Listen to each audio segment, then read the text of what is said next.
Motherfucker had a 4-year tear, dude. Didn't graduate college, 2-time dropout, gets fired from his previous job as a math teacher, and in 4 years, he goes from lowly junior assistant to freaking partner. No degree.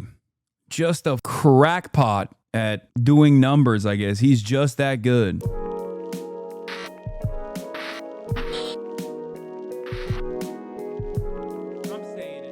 Anyway, back to Jeffrey Epstein. Comprehensive investigative reporting from Jobbery, friend of the show, that came out a year and change ago on Jeffrey Epstein. More relevant now than ever before. A federal judge has ordered the release of the identities of dozens of people mentioned in the court documents related to convicted pedophile Jeffrey Epstein. The papers could reveal more than 150 people who were associated with Epstein. Epstein was an operator. Even if you take the absolute minimalist view of what Epstein could have been up to, he was a crook through and through. How many other people has this happened to? How many other stories are sitting in a vault, in an ABC News or an NBC News vault, of powerful people that they wanted to preserve their relationship with? On the morning of December 5th, 2010, Woody Allen was photographed here with his wife and stepdaughter, leaving the Upper East Side mansion of New York financier and at that point, recently convicted pedophile Jeffrey Edward Epstein. Over a decade ago, I doubt the average American had even heard the name Jeffrey Epstein. Yet, the 57-year-old had just gotten off house arrest for soliciting a minor for prostitution and registered as a sex offender only 3 months prior to the big celebration he was throwing for the Duke of York, and then fourth in line to the throne, Prince Andrew, as journalist Alexandra Wolf reported all the way back in 2011. While several of his guests that day, which included the ABC anchor George Stephanopoulos, CBS personalities Katie Couric and Charlie Rose, and comedian Chelsea Handler, have all expressed regret for not doing more research into their host, except for Charlie Rose, who was actually pretty close to Epstein and would even meet girls through him. All of these people were convening that day in a $77 million mansion that would later be dubbed a House of Depravity by Epstein's victims. Physicist Lawrence Krauss, despite knowing exactly why Epstein had spent time in jail, told the Daily Beast in 2011, "I do not feel tarnished in any way by my relationship with Jeffrey. I feel raised by it."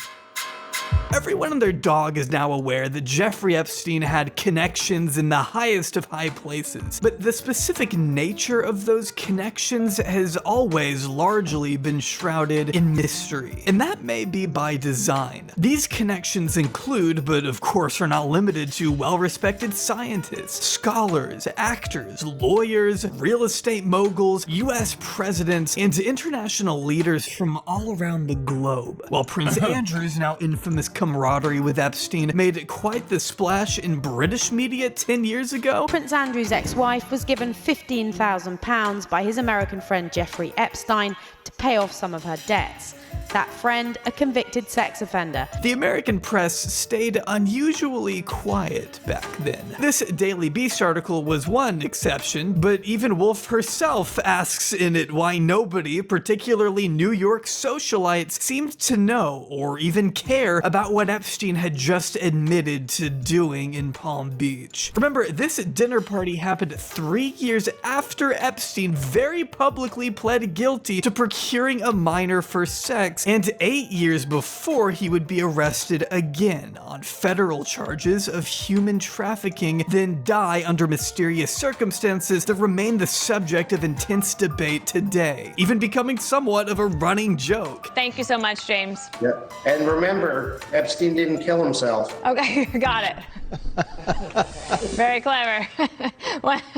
And now, with the judge recently ordering thousands of past court documents to be unsealed, Epstein and friends are back under the spotlight of public scrutiny once again, with all the pop-bass, pop-crave, poo-crave Twitter accounts teasing the news like it was a new Travis Scott album or something. For a while, you could even place bets on which celebrities might be exposed as an Epstein client. Did you see Bet Online is letting people bet money on who will be on the Epstein list? I'm doing that right now. Wait, what?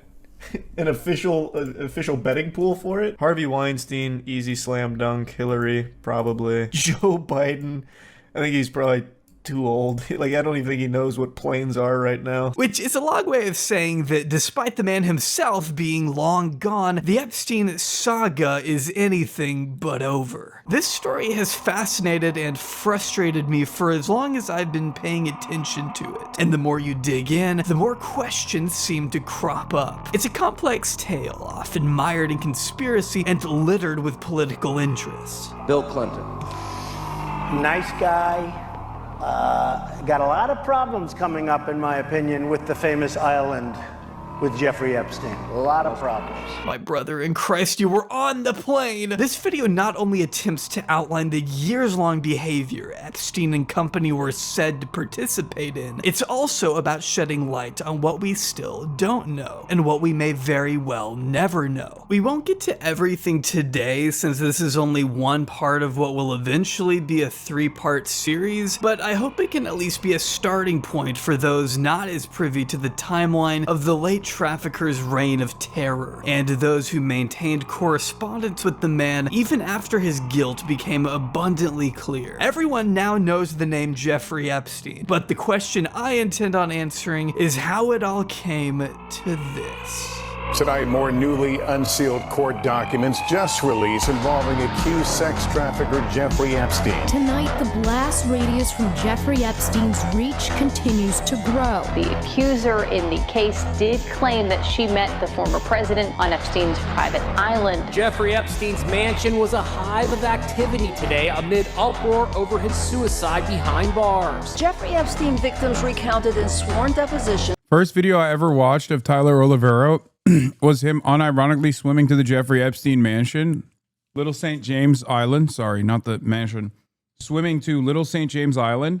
And even then, I thought that he has some sus vibes. Since then, of course, he's become, Tyler Hitler Vera. Years ago, tried to go to the Jeffrey Epstein Island, Little St. James Island. And, he was chased off by some security, if I recall. And I remember thinking to myself, this man got some sus-ass vibes, bro. Yeah, it was a jet ski. Since then, he's gone full Hitler, of course. It's about the many powerful and famous men they met in Jeffrey Epstein's orbit. I don't know what to make out of these documents. I don't know how these lists were compiled. I have nothing to do with that. That's not my business. What I'm concerned about is my brother's murder. I'm talking about Jeff Epstein, the New York financier. Yes! We're talking about the same Jeff Epstein. No. Yes. No. Yes.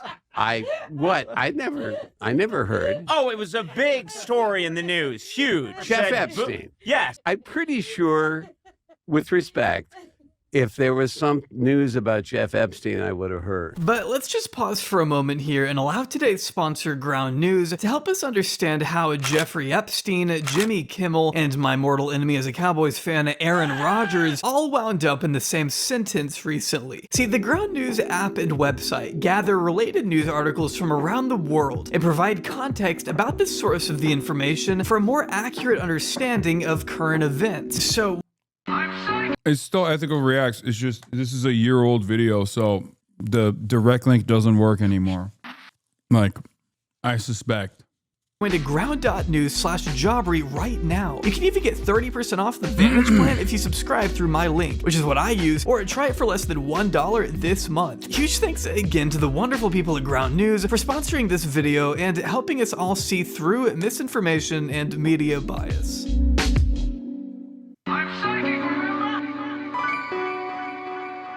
Lots of people doing lots of hard work, and hard work didn't translate into success either. It wasn't what you're doing or how hard you work. Has Ground News ever offered you money? I think not me directly, but Fear and I think we said no.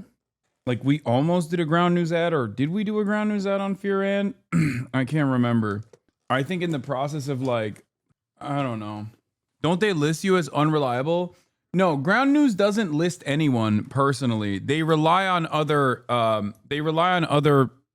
media analysts like Ad Fontes Media, which has that famous laughable chart that puts me in the same as like Alex Jones, that puts me as like the leftist Alex Jones, that shitty media bias chart. But it's really funny because that bias chart is not only hilarious because it places me in the same wavelength as Alex Jones, which is so ridiculous, even though all my haters love using that, but it also ranks like MSNBC and Breitbart as at the same level of like competence.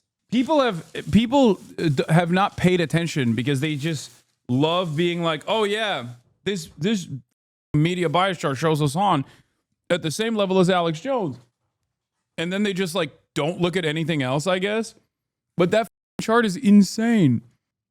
Yeah, this is the one. Like, look. Wait, this isn't even the whole thing. There's like, yeah, they put me down here at contains misleading info, also because, you know, Israel. And then, wait, where's Alex Jones? They don't even have Alex Jones on here. Yeah, I'm at the same wavelength as Mike Lindell. But what's really funny about it is that they have like an insane approach to this, like putting Fox News Live at a higher degree of factual reporting than like Christian Amanpour, for example, or Inside Story, CNN Newsnight. Like Fox News Live as a higher degree and is less biased than all of CNN combined. 60 Minutes. They also have Russell Brand as a like a in the middle of the ideological boundaries. They have Russia Today having less, like they have Russia Today at a higher degree of news value and reliability than myself. Literally a state broadcaster for Russia that I don't even use. But again, most people don't realize that because they're just so hyper-focused on this shit. But yeah, right there with my goats, Breakthrough News is the PSL one, right? Yep, me and Breakthrough News. My goats over at Party for Socialism and Liberation in the least reliable and most extreme leftist. Anne, not bad. Latest one. Oh, here's a more comprehensive one. But anyway, I don't think that Ground News does like serious, like they don't conduct their own investigation or like media bias charts. They just rely on like Ad Fontes Media and all these other stupid outlets. But yeah, this one is the most comprehensive one, and I love this one. Look at this one. They even have Destiny on there as well. Because, I mean, anyone who puts me down here probably is a Destiny head to begin with. But where is it? Look, they got Joe Rogan above me. Like, literally, the most anti-vaxxer out there is more reliable. A guy who covers misinformation and false narratives that Republicans are spreading. Half of this side of the spectrum I actively cover because they spread unimaginable, untold amounts of misinformation. And they have these like, all of these like New York Post, the Washington Examiner, Fox News, Quillette, Olivia Peterson, someone clearly that works there has a bone to pick and is, placed me down here, but I don't really give a shit. No one obviously takes this seriously. And I don't even think Ground News realizes that this is like a really stupid list. But it is what it is. I feel like stuff like this is just made by people who don't understand the concept of satire, inside jokes, internet memes, which you employ frequently in the middle of your serious news commentary. Like people don't watch you in the same way that they watch Wolf Blitzer, and they don't claim to be, and you don't claim to be a Wolf Blitzer style personality. Yeah, but I have more accuracy than many of these other outlets, both on the left and right. This is precisely the reason why outlets both on the left and right come to me when they talk about when they want to cover how I tackle misinformation online. It is what it is, though. Yeah, Breitbart clears me. Barstool clears me. But it's not just about me. I need you to understand, like the the list in and of itself is so busted that they have like they have like Jezebel, MSNBC, Media Matters lower on the reliability and news value than New York Post or the Washington Examiner. Okay? Like that. Let's not even talk about me. If you want to understand their biases, if you want to understand how stupid these guys are and how slanted to the right they are, look at the way that they cover right-wing broadcasters like Russell Brand, who is a literal rapist and also a complete nut job. They present him as like center-right, skews right. Joe Rogan, skews right. Motherfucker endorsed Donald Trump. How can you skew right? You think they don't see you as reliable because of your controversies? No, no. They see me as unreliable because they don't like my perspective. That's why they had Breakthrough News in there too last time around. I guess they took them out of the list completely. What are you talking about? Look at Epoch Times. It is a rabid conspiracy outlet. Like, look at this. This is a Falun Gong cult backed psychopathic. Like here, Epoch Times, more reliable than even Destiny. Okay, let's use that as an example. Let's look at Epoch Times. Like, I don't like Destiny, and he is a piece of shit who loves the Israeli genocide of the Palestinians. But even Destiny is more reliable than Epoch Times. However, this outlet, this media analysis thing, has decided that Epoch Times is more reliable and more newsworthy than Destiny. It's just not true. Okay?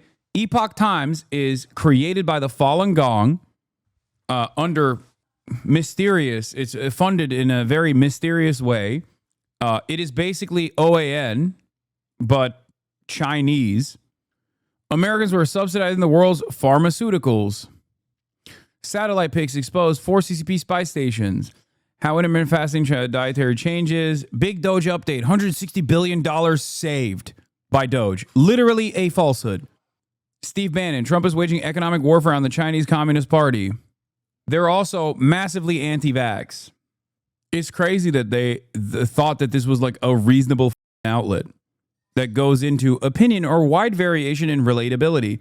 Like, they are literally up there with Pod Save America or Media Matters. Are you out of your mind? Okay.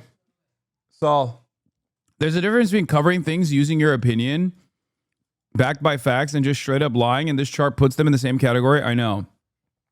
They're anti-medicine.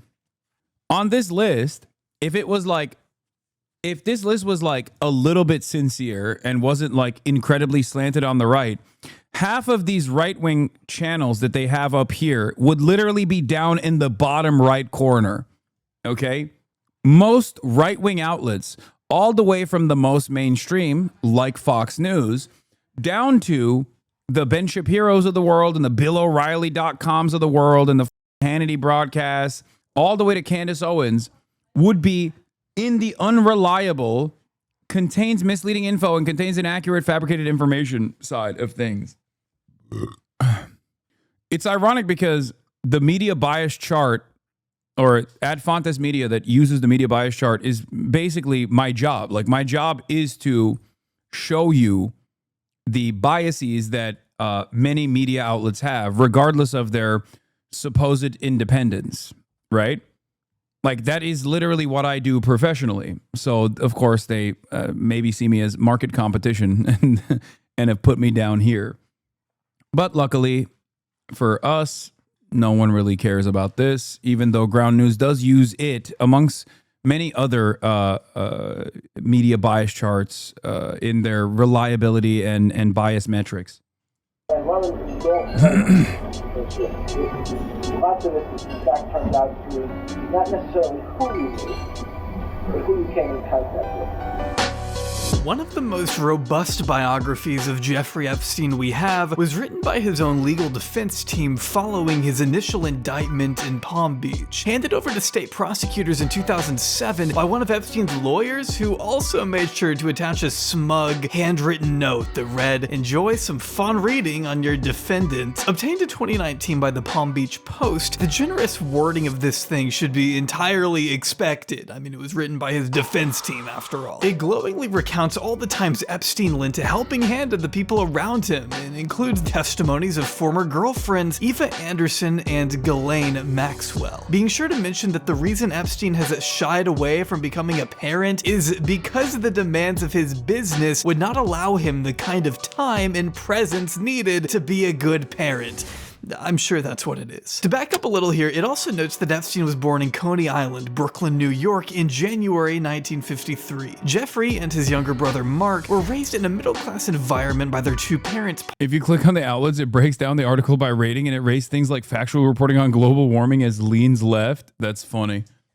I don't even think it's their own ideological leanings there. I think it's more so the ironically biased media bias charts that they use. Pauline, a school aide, and Seymour, a groundskeeper for the city of New York. It's always mentioned that he liked to play the piano and that he did so well academically that he was able to graduate Lafayette High School 2 years early when he was just 16, before going on to study math and physics at the Cooper Union for a few years. Epstein never graduated, but he did transfer to NYU, where he would just admit you're biased, Lamau. Wait, what? There's never been a moment where I haven't. Yeah. Oh, you mean everyone is biased, and that's good, but Ground News obscures that even more? Yeah, no, of course. I am biased. I've never not admitted that. I think it's more honest to admit what your bias is. I wear it on my sleeve, which to the dumbest guys out there, that comes across as like being dishonest. When it's funny because, like, no, I think it's more honest that you say what your opinion is. This doesn't mean that I won't like look at verifiable information all of a sudden. My job, a big part of my job is to walk you through the process of going through the news, is to hold your hand and teach you media literacy, is to explain to you, how outlets work with all of the knowledge that I have on the inner workings of many of these media companies. That's literally what I do. And not only that, but also I think that people who pretend to be unbiased or act as though they are delivering the news objectively are actually lying. They're lying harder than even Fox News does. Well, I guess Fox News technically does also, outside of a court defamation suit, will say that they're unbiased and the most trusted resource in news. When they're, of course, in a court case for defamation, then they'll be like, oh, we're just entertainment. Don't take us seriously. They posted you speaking to your audience of 40,000 people like they've discovered a hidden secret. See, he admitted it. Yeah. Yeah, my biases come from my convictions, from having a politics that is based around having empathy for all.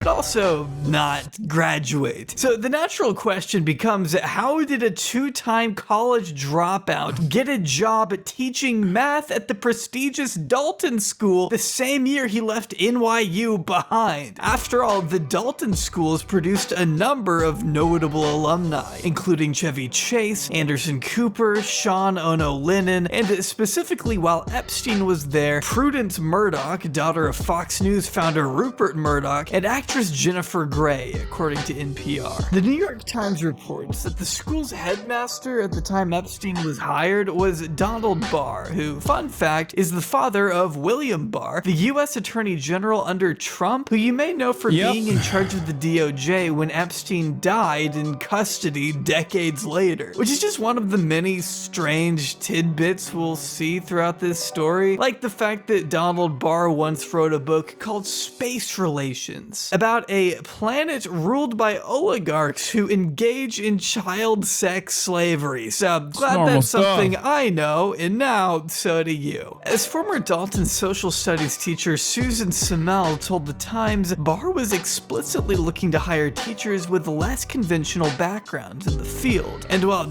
Epstein was about as unconventional as it got, he was barely 21 years old, had no experience in the world of education. I mean, he's a two-time dropout, which show up to school wearing fur coats and gold chains that would dangle in front of his grossly exposed hairy chest. I'm sorry for the mental image, but I think it's worth illustrating here in detail. His tenure at Dalton, though, wouldn't last long, according to the interim headmaster, who alluded to Epstein's lack of effectiveness. If you ask his students what they thought about the eccentric instructor, the consensus seems to vary. Some described him as caring and attentive, while others recall a clear inappropriateness about the way he conducted himself. It's also been reported that he'd attend student parties where underage drinking would occur, to the point that it would become widely talked about among the school. Epstein's bizarre behavior even made it all the way up to the headmaster that replaced Barr, Gardner Dunnan, whose attorney has since told the Times that he denies being aware of any concerns of Epstein's conduct. It's also worth noting that Dunham himself was later accused of sexually assaulting a 14-year-old. Epstein may have been out at Dalton, but he sure wasn't down on his luck, struggling to find his next gig either. Ever since the beginning, one of his few talents may have been his ability to suck up to the gaggle of powerful people in his vicinity. Robert Couturier, an interior designer who knew Epstein during the 80s, told Vanity Fair in 2021 that Epstein was a flat.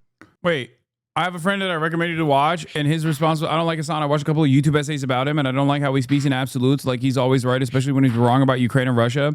And when I asked, have you ever watched or listened to what you said in full, he said no. That's the kind of people that can be easily swayed by the list. I know, but the easiest solution to that is to convince them to watch one video or to watch like one particular thing or watch the stream. I make my content readily available for free for everyone to enjoy wherever they want to. Not only that, but also on top of that, people can even literally make money off of the content by editing it and then repackaging it and posting it on YouTube on their own. People make hundreds of thousands of dollars doing this. So the reality of the matter is the Piker Broadcasting Service is sponsored by you, the viewers, for you, the viewers. Okay? To be fair, you can be arrogant. It's an arrogant ass sometimes. Yeah.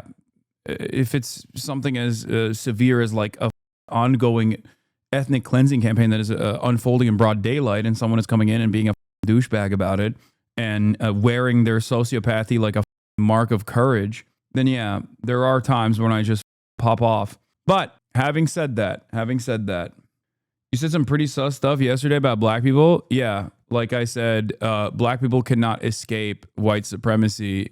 No matter how hard they say, I voted for Kamala Harris and I did my job. If that's considered suspicious to you, then there's not much I can do, you know? Yeah. In defense of Barack Obama, mind you, because the chatter tried to say Barack Obama is too tired. You said black people can't be tired. No, they can't afford. They got mad at you saying black people can't be tired? No. They got mad at me because I said black people can't afford to be tired. And it's a reality that many black people know anyway. But regardless, it's a very stupid thing. And I actually don't give a shit if people get mad about that. Like, I don't care. Okay, you voted for Kamala Harris. Have fun with that. You're wrong on this point. No, you're right. You said some pretty sus stuff. That wasn't the point the person was making. BS. Nah. Yeah. No, you're wrong on this point. I know. That's the problem. Okay, so you do agree with me that black people in a white supremacist society cannot afford to be tired and like check themselves out of the conversation because politics will find them regardless. This is a reality that every black person knows and experiences on a daily fucking basis. So you agree with me. Got it. Okay, cool. Thank you. So standpoint theory in this regard is idiotic. Yes, I do, but I really don't think it's your place to put black people in there. Dude, shut the f*** up, okay? Black people are not a special status, dog. Shut the f*** up. This is what I mean. You can't come in here and do this, okay? You can do it everywhere else. You just can't do it here. And if this actually hurts your feelings, then this is not the place for you. No, that's not the case, okay? Black people experience white supremacy uniquely, okay? This is a reality.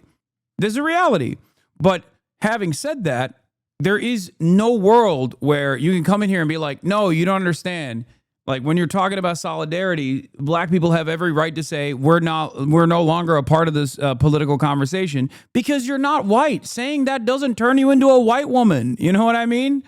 So I don't understand. This is like the most shocking thing that I hear all the time.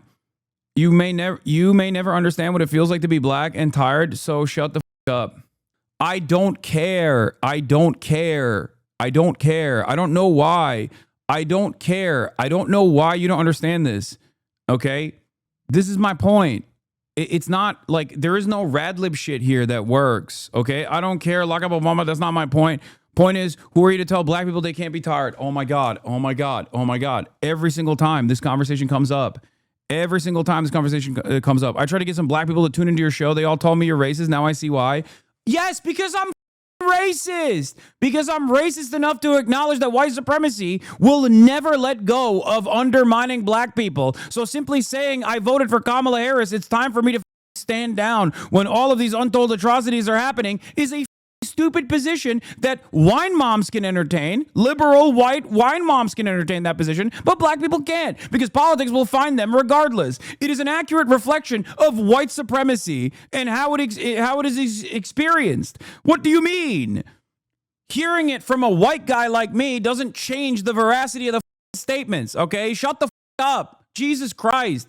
I'm sorry. I treat every single person in here like a normal human being and don't do the stupid ass rad lib bullshit like, oh, I'm so sorry. I'm so sorry. I've spoken out of turn. I'm so sorry. God damn, dude. What is this? What has happened in like stupid ass rad lib spaces that make people think that they could just like say this to be like, no, you have to apologize. Even though I agree with you, it might potentially not even though I agree with you as a black person, even though I understand the point that you're making, I think there are other black people that might misunderstand the point that you're making and not agree with you. And it might come across as racist. So you have to apologize for the hypothetical black people that might get mad is a ridiculous point.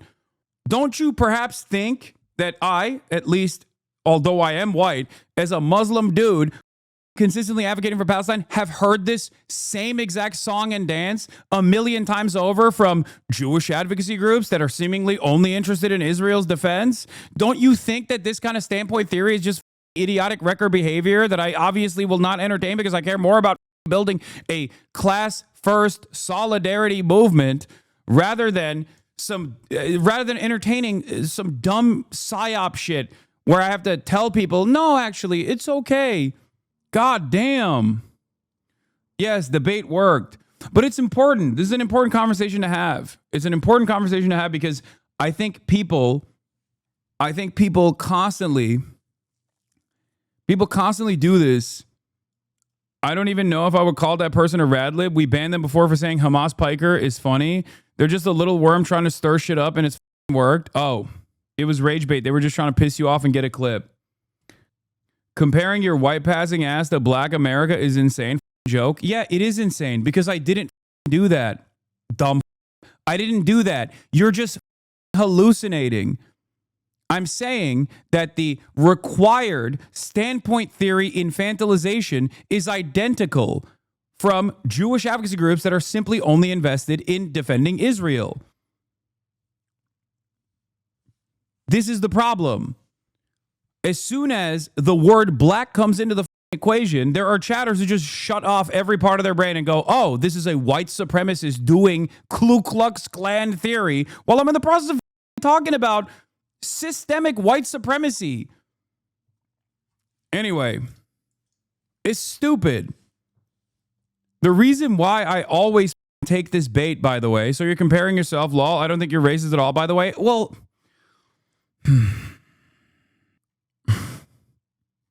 what do I do? I mean, you're just stupid. Like, you what do I do here? What do I do here?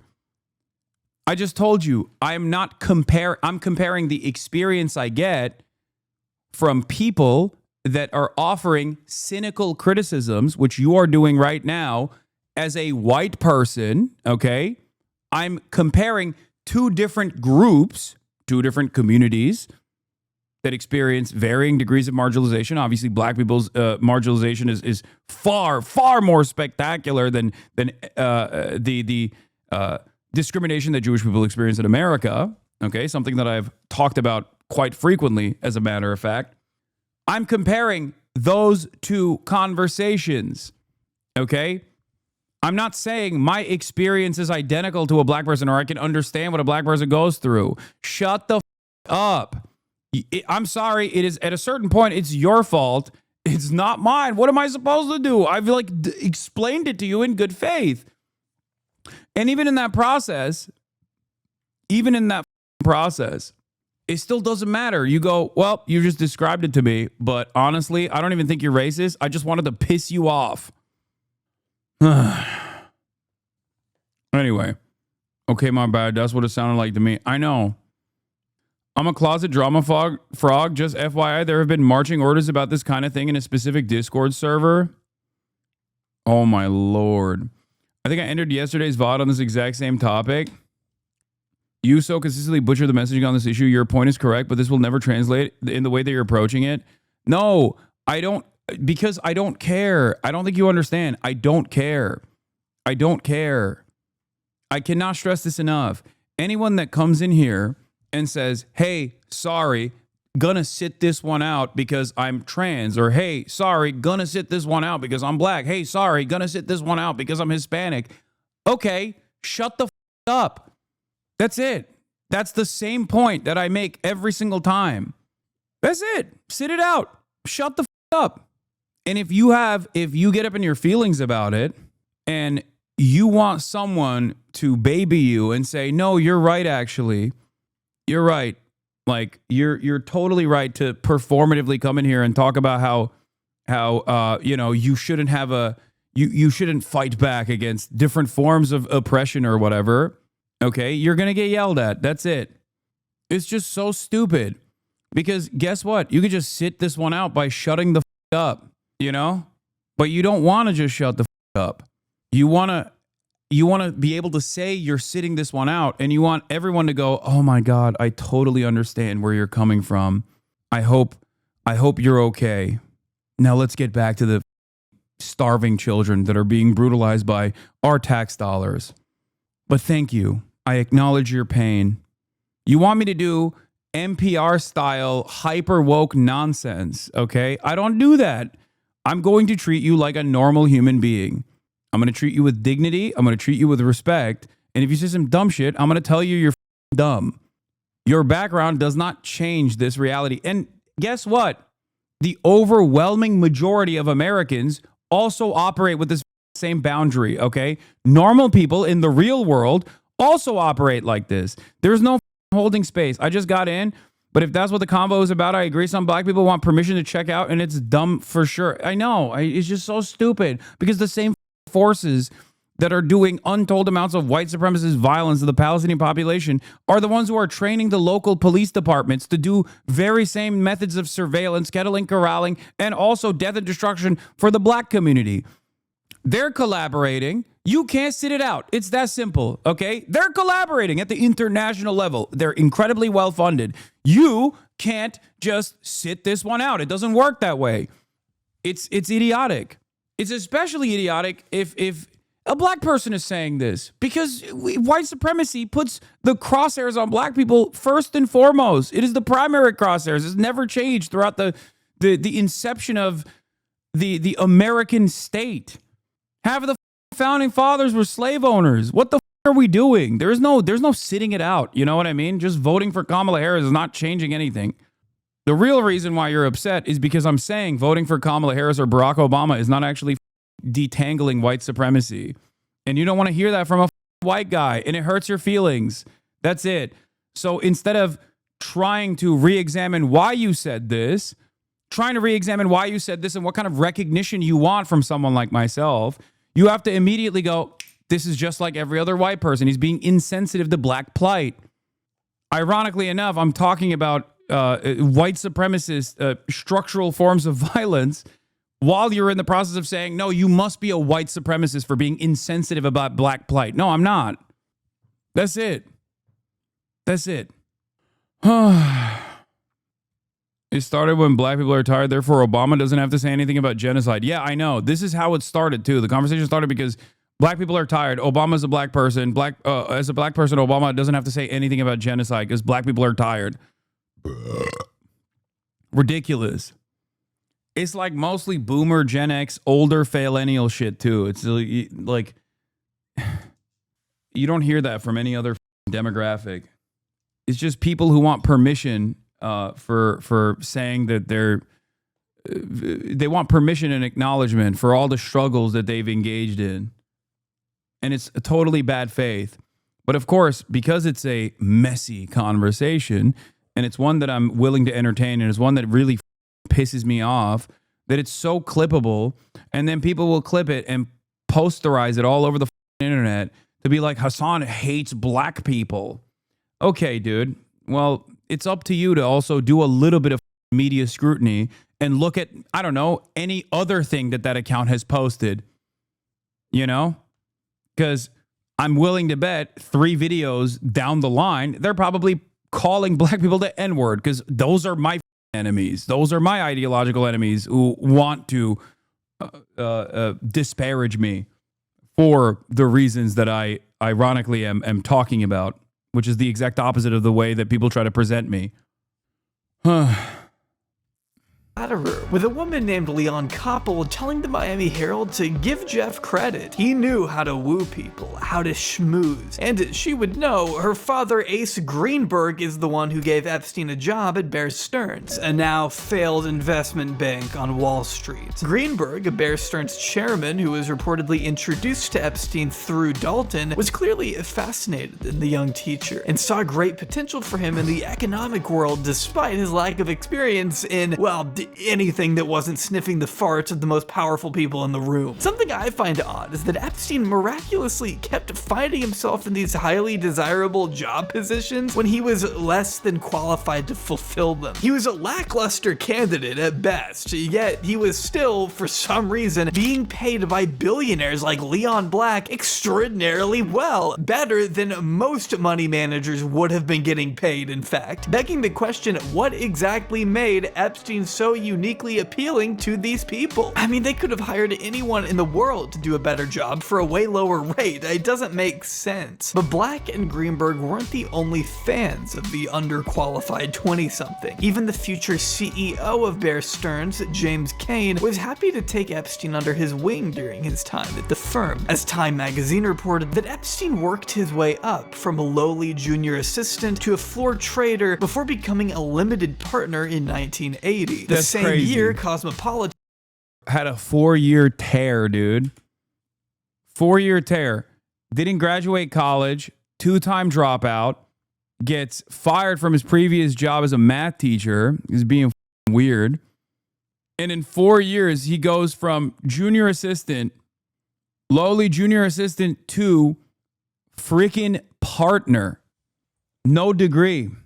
Just a crackpot at doing numbers, I guess. He's just that good. Floor trader before becoming a limited partner in 1980. The same year, Cosmopolitan crowned him Bachelor of the Month with this little magazine. The thing is, like, I don't think he was already an asset at this point. I think about this all the time. I've thought about this quite a bit. Like, what is the point where there is like a turn? You know what I mean? Because I don't think he's like a asset at the age of like 21. You know what I mean? I assume that there was probably I assume that he was good with like wheeling and dealing people at that point. And because remember, this is like 70s into the 80s.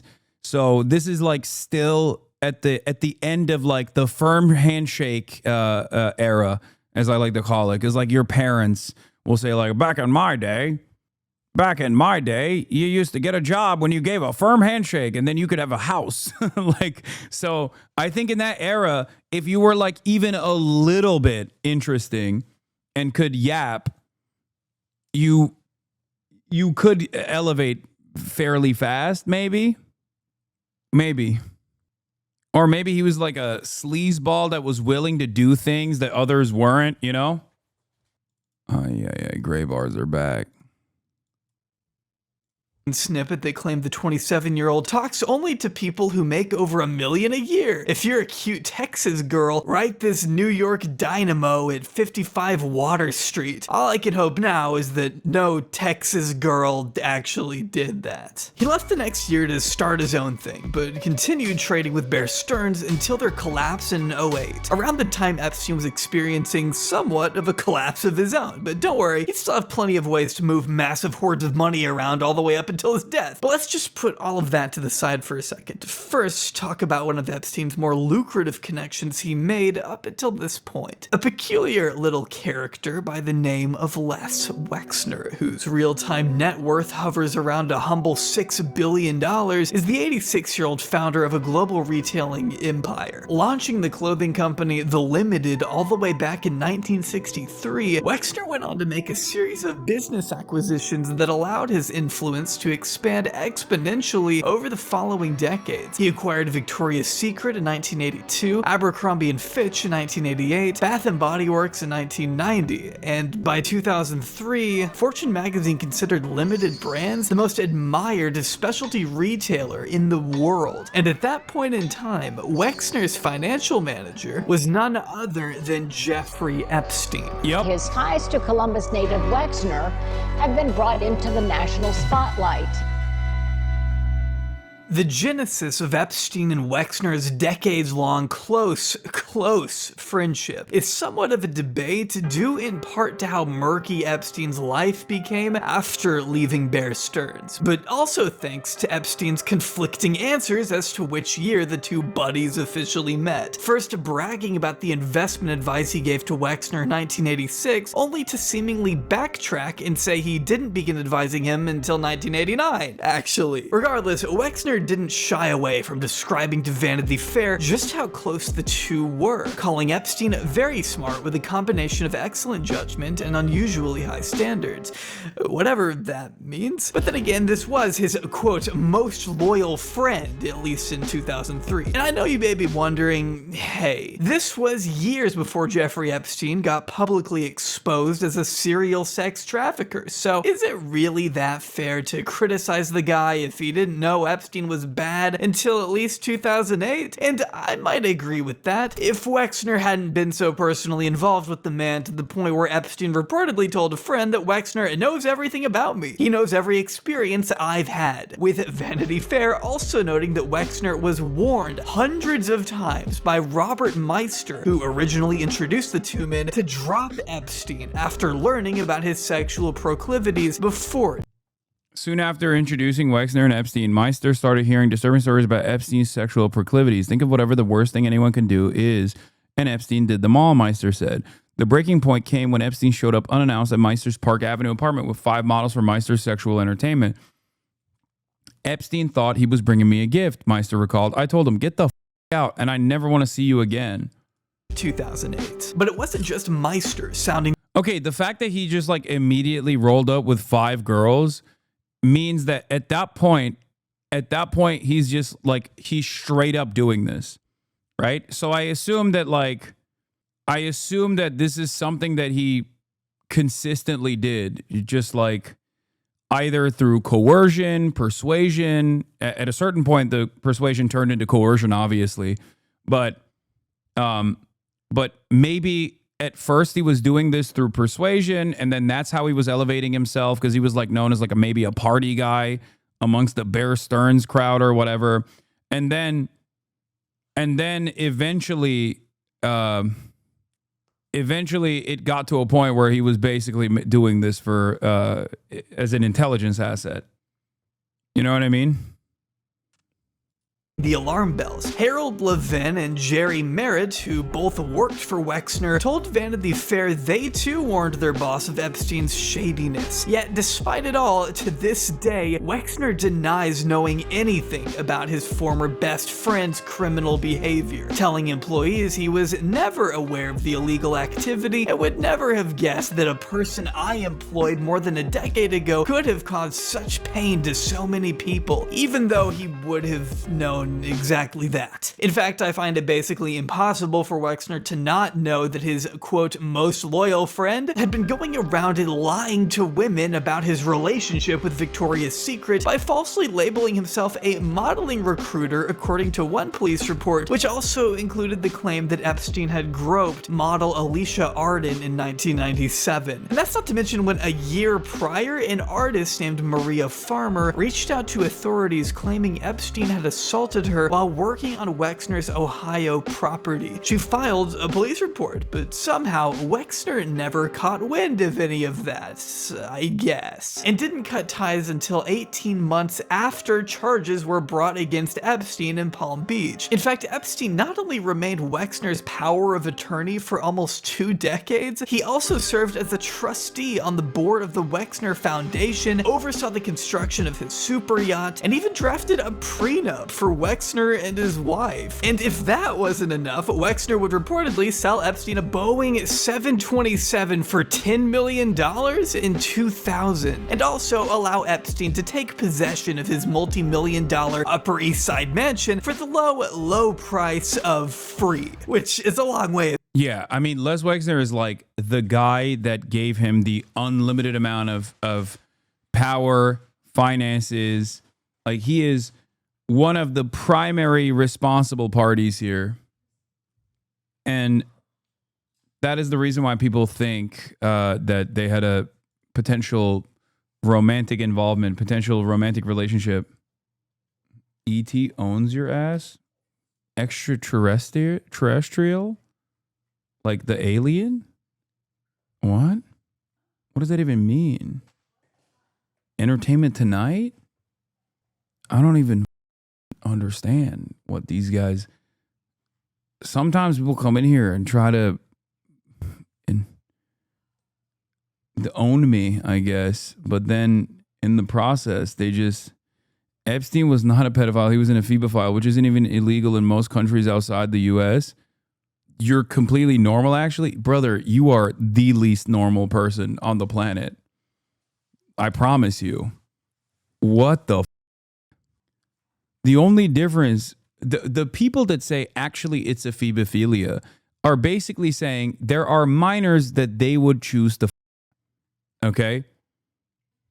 Oh, maybe he means Epoch Times owns your ass.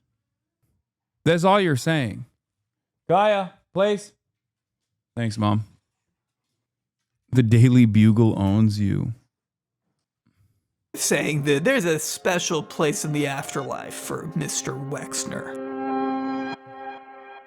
While we're on the subject, one of the greatest mysteries surrounding Jeffrey Epstein to this day is where he acquired the massive fortune he used to bankroll his decades of international criminal activity. He's usually referred to in the news as a billionaire, but we really don't know how much money he exactly had at his peak. Prosecutors in 2019 estimated he had a net worth of at least $500 million, but the fact that we have no definitive explanation for where any of that really came from should infuriate everyone watching this. Now, Wexner is commonly speculated to at least be in part responsible for the digits in Epstein's bank account. After all, he did claim Epstein misappropriated vast sums of money from him and his family only after his, quote, most loyal friend's arrest, of course. But even if Epstein ripped off one of Wexner's charities for a quick and easy $46 million, that would barely account for the rest of his gargantuan wealth. So naturally, people are kind of forced to just guess. Some of the current acting theories have to do with blackmail, which we will explore in part 2, money laundering, and his possible connection to one of the largest Ponzi schemes in American history.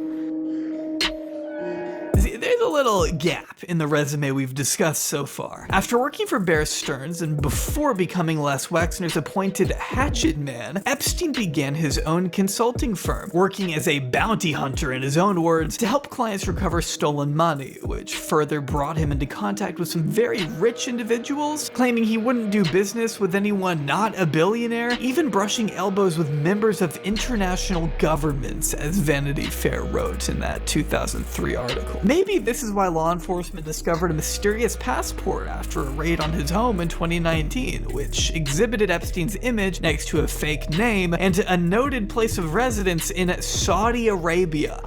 This is also part of the reason why, because people keep asking, like, well, how do you have, like, what is the amount of evidence what is the evidence that you have for Jeffrey Epstein being like an intelligence asset?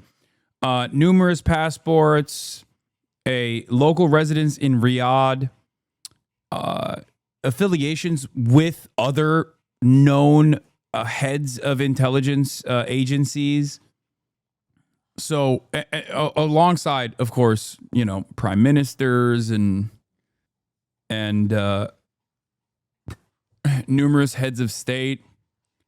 Also, the little bit about Alexander Acosta, who said, and actually never really clarified one way or another, that in the process of his prosecution, he was told by federal agents that he was a federal asset and that he should be left alone, which played a role in the sweetheart plea bargain that he got for sex trafficking minors. I promise we'll get to the Ponzi scheme thing in a second. Okay, we're almost there. His lawyers at the time said he needed this fake ID for protection as a Jewish person traveling regularly to the Middle East. Why was he going to the Middle East, you ask? Well, one of Epstein's clients at this time was identified by journalist Vicky Ward as Adnan Khashoggi, who, among other things, was a middleman in the Iran-Contra scandal who helped smuggle cash for the Marcos family out of the Philippines. During his travels overseas is where Epstein was reportedly introduced by alleged arms dealer Douglas Leese, known for his involvement in a multi-billion-dollar weapons deal between Saudi Arabia and the United Kingdom, to American businessman and future convicted fraudster Stephen Hoffenberg. Hoffenberg, over the next several decades, would spend 18 years behind bars for his involvement in a $475 million financial scheme that he now says Epstein masterminded. Okay, see, I told you we'd get to the Ponzi scheme thing eventually. It just took a minute, but thanks for sticking by. Hoffenberg told NPR. Yes, Adnan Khashoggi is the father of Jamal Khashoggi. Yes, or uncle. Is it uncle or father? It might be his uncle. But yes. In 2019 that he considered Epstein to be brilliant, extraordinarily gifted and talented in convincing people to buy from him. And also he was a criminal mastermind, by the way. The criminal enterprise that Hoffenberg is describing rather openly here went by the pretty uncreative name of Towers Financial. Hoffenberg and his self-described best friend Epstein, who worked as a paid consultant through the 80s and 90s, ran a team of people on Wall Street, investment people that raised these $1 billion illegally, as Hoffenberg told CBS News, feeling the need to emphasize he was my guy, my wingman, which is personally not a term I would use to describe Jeffrey Epstein in any circumstance, but over the course of 5 years, prosecutors allege the company raised 9 figures, almost $500 million of investors' money by selling them fake bonds. They'd then use the money to repay earlier investors while pocketing the difference. A classic Ponzi that you may be shocked to hear lasted as long as it did, but keep in mind, this was a pre-Bernie Madoff era, so a financial fraud of this scale was almost unheard of in the early 90s. The strangest part of it all, however, is that despite multiple parties being so able to recall Epstein as a prominent component of the Ponzi scheme, Epstein himself was never charged alongside his buddy Stephen Hoffenberg, who pled guilty to 5 criminal charges in 1995. As Terrence Corrigan, a lawyer representing over 2,800 people defrauded by Towers, told CBS, as I understood, Epstein was sort of a senior VP. If he was not the number 2 guy, he was certainly the number 2 or number 3 person at the firm. I know we saw organization charts, and yes, Epstein's name was on them. With another attorney, one representing Towers Financial, reinforcing My main issue with the blackmail as a part of intelligence operations theory is that Epstein seems to have primarily trafficked and abused girls and young women for his own enjoyment. Sharing them with others seemed to have been a side project. Wouldn't he have abstained from doing it on his own when not for blackmail purposes if it was all at the Mossad's behest? No, I think he was personally a pedophile and therefore knew how to procure victims, minor victims, as a consequence of his own personal pedophilia. And therefore, his own personal pedophilia played a formative role in the blackmailing operations, none of this is mutually exclusive. You can be a personal pedophile and also do pedophilia blackmail. As a matter of fact, who do you think are most likely to be confidential informants, or who do you think are most likely to be assets for intelligence? It's people that are already engaged in criminal enterprise. It's one of the quickest ways to grab someone, arrest them, and then not prosecute them for further use in the future. But yeah, as far as the primarily of trafficked, abused girls and young women for his own enjoyment, I think I call bullshit on that as well. That's just Ghislaine Maxwell's testimony, and she's not dead. So I assume that testimony is part of the reason why she's not dead. Do you understand? Because I feel like anyone who would uncover the connective tissue between Jeffrey Epstein and all of these other like intelligence communities, or anyone who even entertains that discovery, that revelation, will most likely no longer be alive. Numerous affiliates of Jeffrey Epstein and Jeffrey Epstein himself are no longer alive. The fact that Ghislaine Maxwell still is alive calls into question what kind of testimony she will offer now that the Trump administration is looking to offer her leniency in exchange for some kind of reliable narrative that will most likely absolve Trump and all these other financial elites from any sort of wrongdoing. In Corrigan's memory. Epstein was a consultant at Towers Financial. I met him there and I drafted a consulting agreement as I was an attorney at the company. I remember him. Epstein was even mentioned in a lawsuit against the company filed by the Illinois Department of Insurance, who, now you're probably wondering, why was Illinois involved? Well, they claimed Towers had carried out an illegal transfer that violated Illinois law.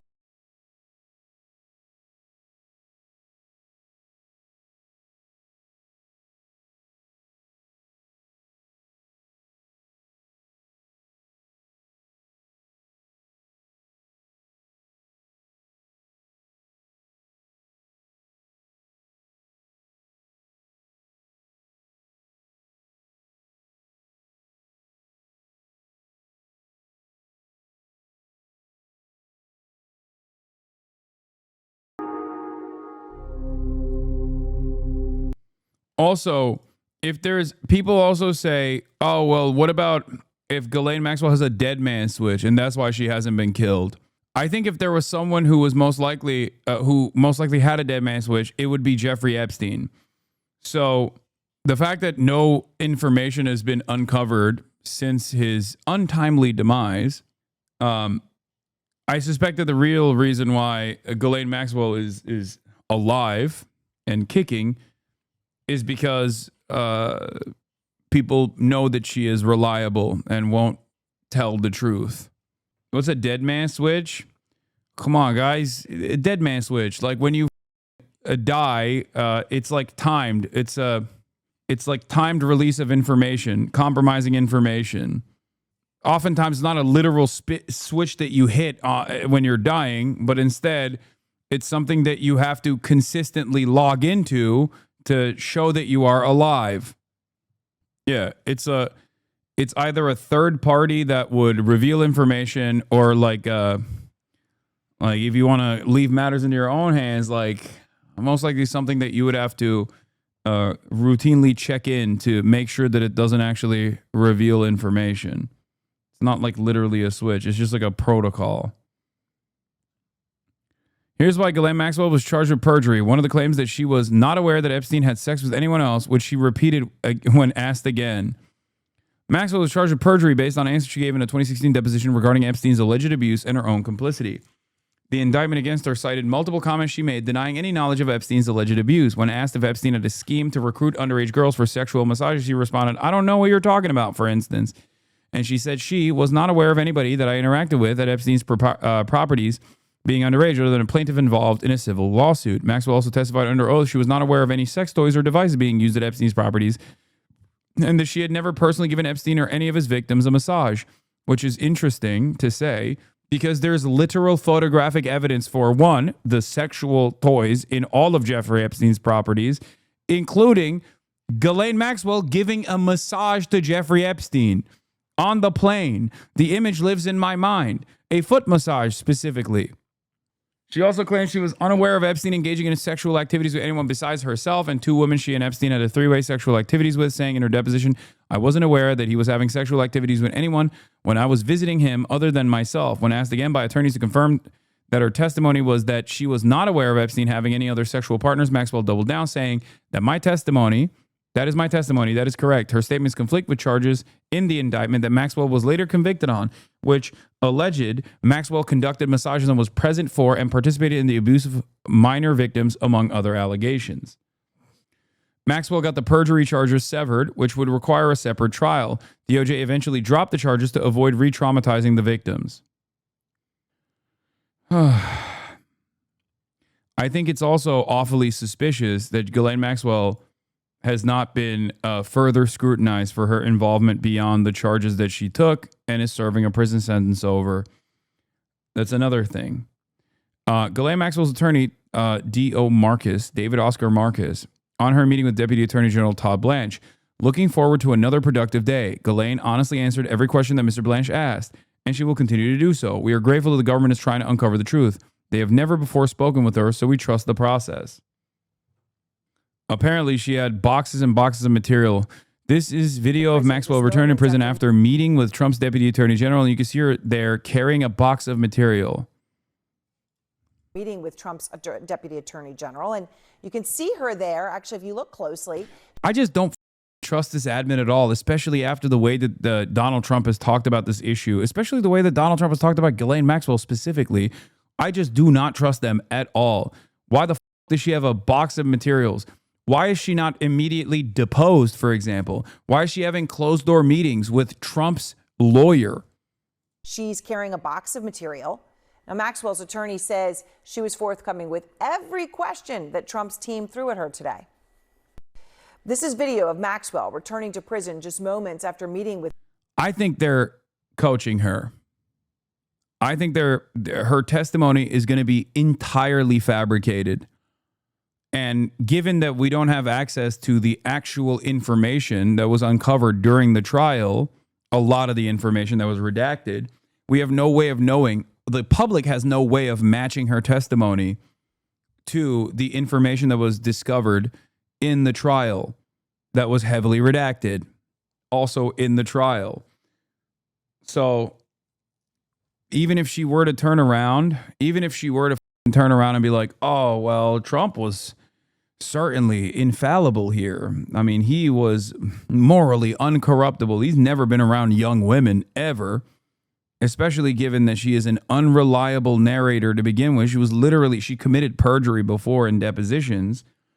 It's obvious to me that they're going to present Ghislaine Maxwell as like an exit ramp to try and shut this conversation down. And then the dumbest propagandists for the administration will consistently point to her to be like, what, you don't trust her? Wait, was Maxwell convicted by a jury or a judge? Any brave jurors that can call her BS out? No, because, guys, the investigation that was conducted into Ghislaine Maxwell's involvement with Jeffrey Epstein's sex crimes obviously had a very limited scope. So there is evidence out there. It's just all of that evidence is heavily redacted in the process of the trial. So I don't think there's that many people outside of like the people that were committed to the investigation that know the extent of the involvement of others.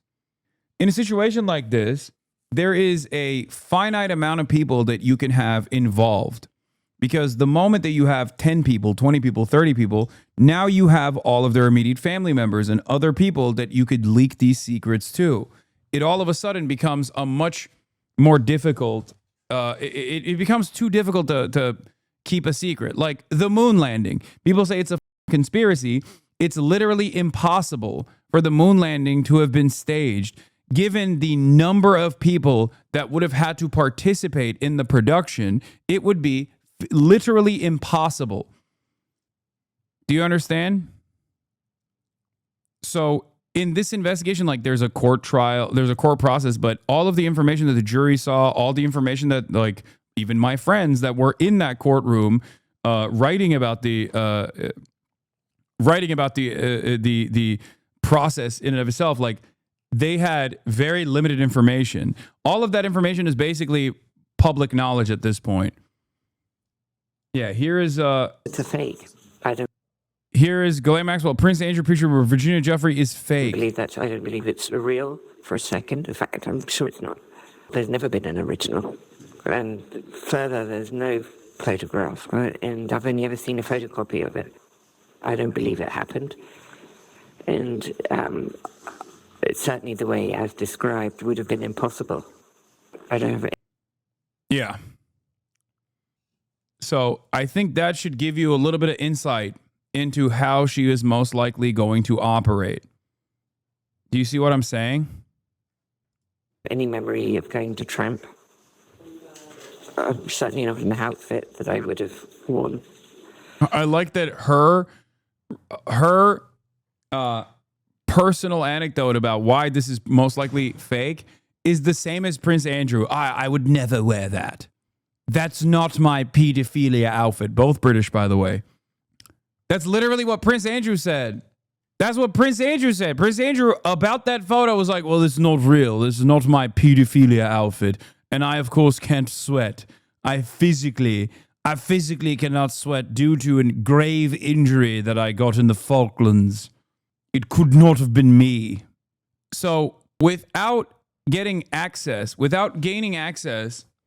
to all of the evidence that was unearthed through the investigation, which there is also a limitation to like how much they uncovered and how much they followed through on the financial entanglements of Jeffrey Epstein and many of his affiliates.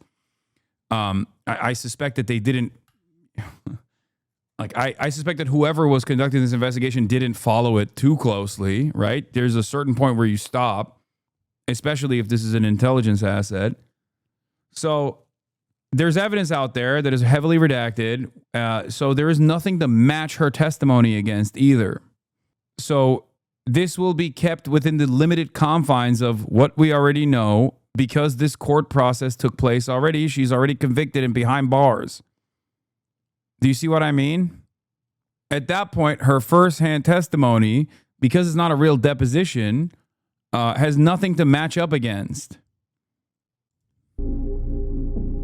While Hoffenberg was awaiting a jail sentence, Epstein was busy frolicking around the White House and schmoozing power brokers at dinners and events like the White House Historical Association fundraiser in 1993, which included such beautiful guests as Clark Clifford, a man responsible for establishing BCCI in the United States. BCCI, which we definitely don't have enough time to dive into here, was an international bank used to transfer dark money between international governments later found to be involved in a litany of shady activity ranging from money laundering to illegal weapons sales to human trafficking. Clifford himself had charges brought against him that would be dropped not because prosecutors thought he was innocent all of a sudden, but because of Clifford's poor health the same year that he attended this fundraiser with Epstein. Frankly, the idea that a man accused of helping to facilitate one of the biggest Ponzi schemes in American history could avoid prosecution and immediately pal around with some of the wealthiest and most powerful people in the country at an exclusive White House fundraiser is enough to turn anyone into a conspiracy theorist.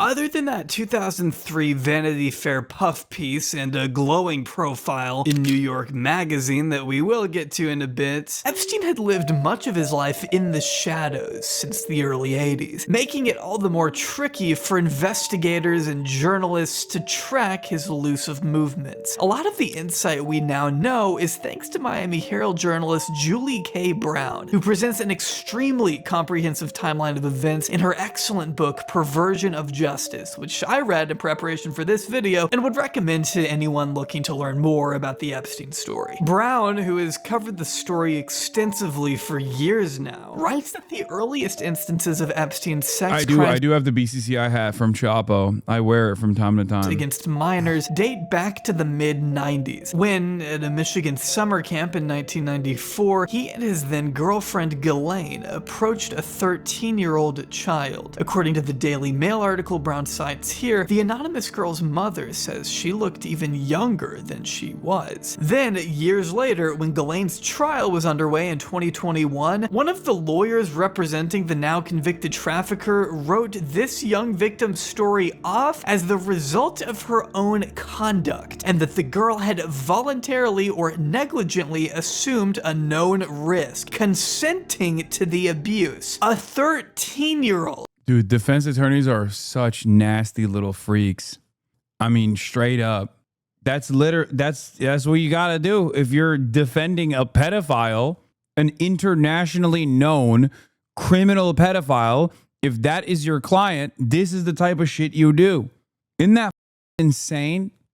That is what lawyers representing Epstein and Ghislaine have consistently thought of the hundreds of girls who were systematically trafficked throughout their childhood. So just keep that in mind as we move forward here and discuss Epstein's track record of abuse across the United States. Some of it taking place in New York, some at his New Mexico baby farm, as he called it, and of course a lot of it occurring at the Palm Beach mansion he bought in 1990. To understand Epstein's years-long pattern of abuse, we have to establish the location of this 14,000 square foot monstrosity. Unfortunately, the neighborhood that housed Epstein's $44 million oceanfront property was only a short drive away from a much less privileged area of Palm Beach, Florida. Testimony from even more victims prove he explicitly sought out girls from broken families, girls who were either homeless or on the verge of homelessness, those who came from tragic backgrounds wrought by addiction, suicide, and abuse already. Girls who lived in trailer homes and were in and out of foster homes. Girls who Epstein knew would not be taken seriously by the legal system. A prediction that his infamous plea agreement years later would ultimately prove right. And just a fair warning, a lot of this video from here on out will be discussing what victims experienced at the hands of Epstein and his associates. So if that's something you're unable to listen to, I completely understand, and just wanted to make it very clear before we get into any of the details. Throughout the mid-90s to the early noughts, Epstein would employ several tactics to prey on girls who primarily attended Palm Beach Gardens High School, Lake Worth Middle School, and Royal Palm Beach High, which the Palm Beach Post named Ground Zero in Epstein's operation. One of those girls was Michelle Licata, who was just 16 years old when she was approached by a friend at school in the days leading up to Christmas, 2004. Michelle, who recalled to ABC working at a supermarket and being strapped for cash at the time, was looking to earn some money in order to buy her family gifts for the holidays. According to her friend, all Michelle needed to do was massage an old guy and she'd get $200. This made Michelle curious, and because she was led to believe the massage would take place in a professional environment similar to the spas she had seen in the past, she obliged. It was only on the drive there that Michelle realized they weren't going to a professional facility. They were going to a house. And after finally arriving outside a sprawling mansion in a neighborhood she had never seen before, her friend hastily remarked that the man who lived inside might ask her to undress during the massage. Before she knew it, Michelle was whisked inside and led upstairs by several other women she had never met to a cold, dark bathroom where she was forced to encounter Jeffrey Epstein, lying face down on the massage table, talking on the phone. In that moment, Michelle was lost, confused, and left all alone with a man old enough to be her father. She then goes on to recount how Epstein molested her, noting that his face was enough to terrify her for the rest of her life. After the incident was over, Epstein paid her $200 and asked her to deliver another $100 bill to the friend who had brought her there. She got back in the car and told her friend what had happened, to which the friend responded, "Oh, that's okay. He tried to do that with my other friend too," as Michelle told Brown. Interestingly though, as Michelle told ABC, there were in fact other adults present at the estate. Gardeners, butlers, housekeepers, etc. It's just that they did nothing, as if they were used to seeing such girls come and go all the time. And as everyone knows now, that was the case. He did this frequently. When Palm Beach police began interviewing teenagers in 2005, they were astonished at what dozens told them about Jeffrey Epstein. Every girl that meets Jeffrey starts off with giving him a massage.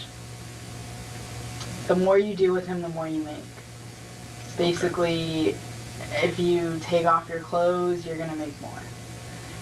If you let him do things to you, you're gonna make more. I did it naked, but I wouldn't let him touch me or anything like that. So after that, he's like, you know what? He's like, listen, I'll pay you $200 for every girl that you bring to me. She's like, oh, do you need to make any extra money? I'm like, yeah. She's like, okay, I can give you, $200. It's this older guy in Palm Beach. He gets a lot of massages from girls. That was really, that's all she told me. He asked me to take my shirt off, so I took my shirt off, and that's how that was it. Did you ever take your panties off and be completely nude? Every now and then, yeah. It's like a train. It's like, I introduce them to all my friends, she'll bring her friends, and then will bring her friends. It goes on and on. Having underage girls come to his house to abuse was like a constant need for him, which unfortunately drastically impacted the trajectory of these young girls' lives. One victim by the name of Carolyn, who was abused by Epstein starting in 2001, testified in court that she had become addicted to pain pills and cocaine in an effort to block out the abuse she endured at 14 years old. She claimed to have visited Epstein upwards of 100 times growing up, and that she was at his Palm Beach residence multiple times a week for years. Carolyn tragically passed away of a fentanyl and methadone overdose in October 2023. Although police were able to identify a little over 30 victims in 2015, Julie Kate Brown later discovered through her own research around 80 girls abused by Epstein just in Palm Beach alone. And those are only the ones we know about. Considering the wealth and the powerful connections Epstein would use as leverage over his young victims, it's no surprise that these girls were reluctant to speak with anyone about what had happened to them. Some, like Michelle, didn't even tell her parents until the police came knocking at her door a year later. Even now, there are victims who understandably don't want their identities out there. One anonymous woman in particular outlined these feelings to ABC in 2019. "I almost felt scared to talk. Like, was I going to get in trouble? Did I do something wrong that I could be arrested? I was young. I had blamed myself for all these years. I was definitely scared to talk." But that's not to say some girls hadn't been talking from the beginning. Farmer says she reported the assault to the FBI,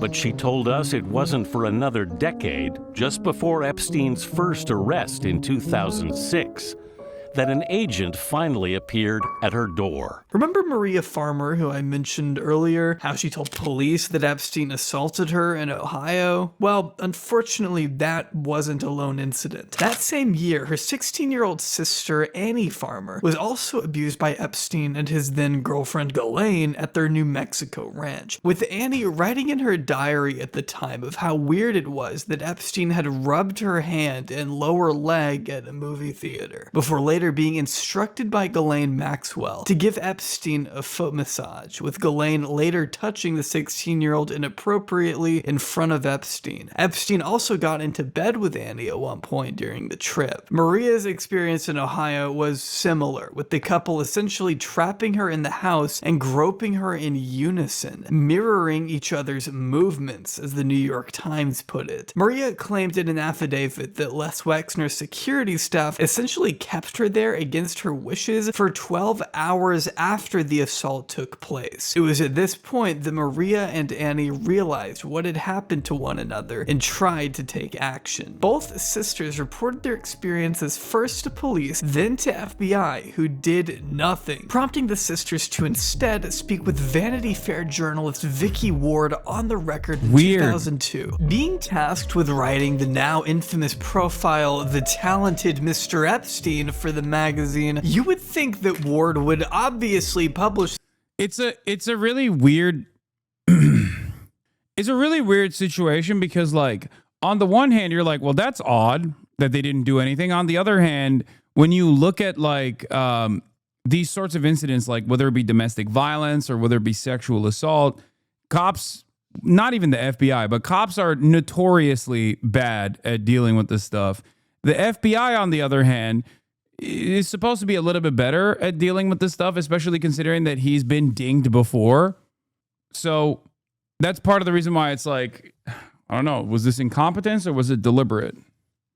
The allegations and expose Epstein and Ghislaine once and for all. Only somehow that didn't happen. Sure, the article did briefly reference Epstein's affinity for, quote, mostly young girls, among a sea of other breathtaking quotes used to humanize the man, such as, quote, Epstein is charming, and, quote, many people comment there is something innocent, almost childlike about Jeffrey Epstein. Making sure to hammer home the generous $25 million donation he had just made to Harvard for the creation of a mathematical biology and evolutionary dynamics program in Epstein's name. The article made zero mention of the allegations Ward had been told by the Farmer sisters. Since the release of this article, the blame for this little blunder has been pointed at numerous parties. Ward blames Vanity Fair's then editor-in-chief, Graydon Carter, for succumbing to Epstein's intimidation tactics and not including the allegations out of a combined lack of sympathy for the victims and that he actually believed Epstein's story over theirs. While Carter has referred to Ward as a serial liar, Isaac Chotiner offered an extensive analysis of the claims made on both sides in his article last year for The New Yorker. I would highly recommend checking it out in full, along with Ward's 2 responses, to get the full story of what happened, but it ultimately boils down to a massive he said, she said. It's true that Carter does have a reputation of repressing stories in the past and seems pretty biased toward Epstein, according to transcripts released by Ward, but it should also be noted that Ward herself went on to write 2 more controversial pieces on Epstein. One in 2011 that praises Ghislaine pretty heavily, and another in 2008 where she describes Epstein as, quote, perfectly charming, as he has been to me for years now, telling him over the phone, well, I guess you and I have a history by now, huh, Jeffrey? To which he responded, you know how many girls say that to me? Brother. I mean, come on. God damn, dude. Oh. In fact, Maria Farmer herself alleges it was Vicky Ward who ratted to Ghislaine about the sisters going to the FBI. Before all that, I was already in hiding because of Vanity Fair. Vicky Ward is, I'm going to tell you right now, she's a monster. She's a true monster. She's not a hero. We had to send a cease and desist letter because she's harassed my family for so long to try to save her face because she told Ghislaine Maxwell over drinks that I reported them to the FBI. Can you believe that? Holy shit. And so sorry, this was in 2002. But wow. In 2000, no, please, I cursed my head off. She, for a year, promised us our safety. For a whole year. And see, I didn't meet with Graydon. I met with Vicky. And so Vicky's the one that's responsible here because she was the person who promised us our safety, and she promised us that she would protect the person that she's talking to is Whitney Webb, who famously wrote the book One Nation Under Blackmail. I think there's 2 volumes, but One Nation Under Blackmail, which heavily talks about Epstein as well as like a serial blackmailer too. Story, right? Since then, she calls and threatens, I own your story. I can write your story if I mean, she's a real piece of work. Many of us have long suspected that Vicky Ward is a highly suspicious player in the Jeffrey Epstein saga. Now, thanks to Whitney Webb's interview with Maria Farmer, we know for sure that Ward was protecting Epstein, Ghislaine, and her cohorts. Given all of Daily Beast's coverage of the Epstein scandal, this is pretty interesting. Ghislaine Maxwell at a 2008 party with the Daily Beast founder Tina Brown's home, co-hosted by Vicky Ward, the journalist who wrote about how she tried to warn us about Epstein in 2003 for the Daily Beast. I discussed Ward and many other Epstein protectors in the media, such as John Connolly, who seems to have played as similar a role as Ward last year with the great Porkins policy, who has been on the Epstein beat before practically anyone. This is just one of the revelations contained in Maria Farmer's statements. So much more in this hugely important interview. This is from all the way back from 2020. Yeah. One Nation Under Blackmail also talks about Roy Cohn, the original Epstein, and also Trump's mentor, Roy Cohn. Roy Cohn apparently was like heavily featured and talked about as Trump's mentor in the Trump movie that came out, which didn't really make a lot of waves for some reason. What was the movie called? I kind of want to watch that because Adam told me it was really good. The Apprentice. Yeah, Vicky Ward still gets play in the media as like someone who uncovered the scandals of Epstein. This story. For the record, it became a nightmare. Normal people don't behave like this. Journalist Vicky Ward on why she was terrified. Investigative journalist and New York Times bestselling author on why she was terrified of Jeffrey Epstein over threats he made against her children. I said, what's the name of the movie? This person said, Baki the Grappler, I believe. Yeah, I don't think it's called Baki the Grappler. Thank you, though. It's Baki the Grappler, great series. Probably not about Donald Trump. Although Donald Trump is in Baki the Grappler in the manga later down the line as the president. Great anime overall. Do you know what Baki is even about? Yes. I will not be mentioning what his involvement in Baki the Grappler is. Trump's mention in Baki. What it looks like. Let's continue. Vanity Fair had a responsibility to do right by Epstein's accusers then and provide a voice for the voiceless in 2003. But because they didn't, Epstein was able to continue his pattern of amusing girls for years. One thing I can assure you though is that this wasn't the last time Epstein's accusers would be given the cold shoulder by the media. In 2019, shortly after Epstein's death, a leaked video would make the rounds online depicting ABC journalist Amy Robach expressing disdain for the network quashing an exclusive interview she conducted with Epstein victim Virginia Giuffre years before the sex trafficker was ever arrested on federal charges. On a hot... See, like, once again, just like with the police, were they actually incompetent because they're historically incompetent when it comes to rape victims? Or were they complicit and they knew what was going on because he was a federal asset? Same goes for the media. Were they actually protecting Jeffrey Epstein because he's an asset? Or are they actually protecting Jeffrey Epstein because he's a rich guy who's very powerful and very connected? Because the media does both. It could be both. Do you see what I'm saying? Mike, Amy can be seen here telling her off-screen producers during a commercial break that she had the story 3 years ago, and that the network offered a myriad of excuses as to why they wouldn't air Virginia's story back in 2015. I've had the story for 3 years. I've had this interview with Virginia Roberts. We would not put it on the air. First of all, I was told, who's Jeffrey Epstein? No one knows who that is. This is a stupid story. Then the palace found out that we had her whole allegations about Prince Andrew and threatened us a million different ways. We were so afraid we wouldn't be able to interview Kate and Will that also quashed the story.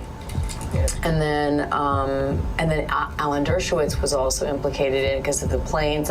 She told me everything. She had pictures. She had everything. She was in hiding for 12 years. We convinced her to come out. We convinced her to talk to us. It was unbelievable what we had. Clinton. We had everything. I tried for 3 years to get it on, to no avail, and now it's all coming out, and it's like these new revelations that I freaking had all of it. I'm so pissed right now. Like every day I get more and more pissed because I'm just like, oh my God, what we had was unreal. Other women backing it up. Hey, yep. Brad Edwards, the attorney, 3 years ago, saying there will come a day when we will realize Jeffrey Epstein was the most prolific pedophile this country has ever known.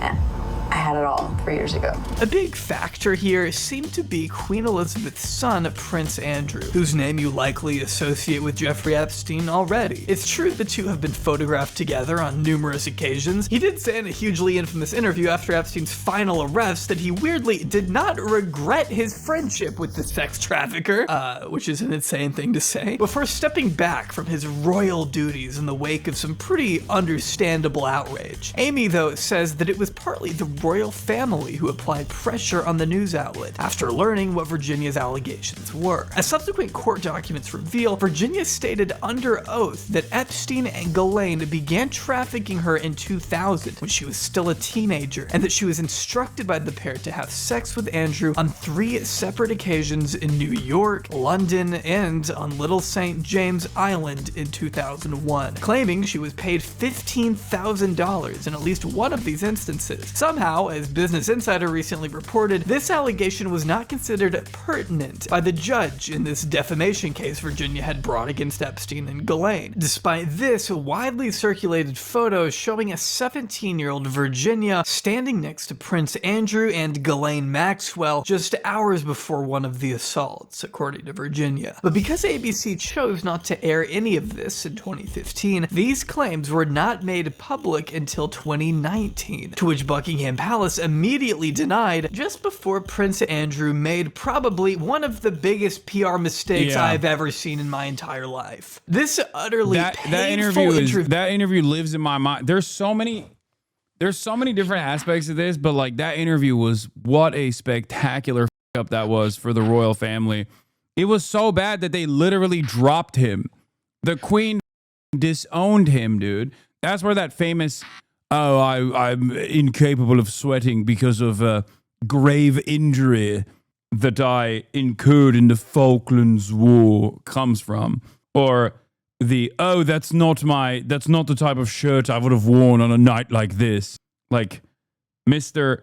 I don't have my, that's not my pedophilia shirt.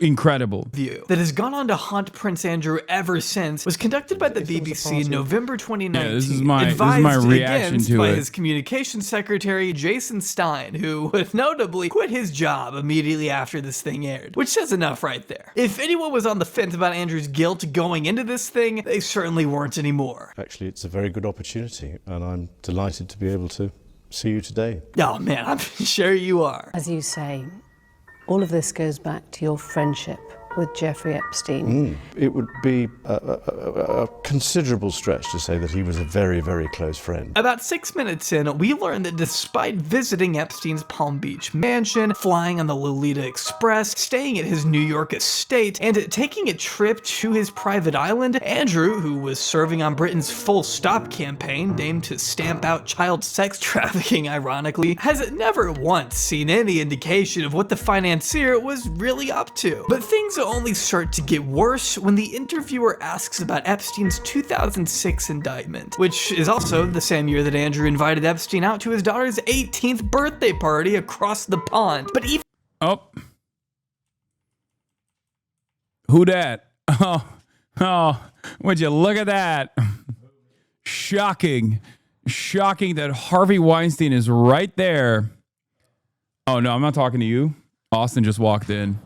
But even if Andrew was somehow not aware of any investigation by the time he sent that invitation, if he were truly innocent like he claims, he would have officially cut all communication in 2006, you'd think, right? I mean, after the indictment, he's no more talking to the pedophile, right? And that's something he says he maintained until 2010. Wait.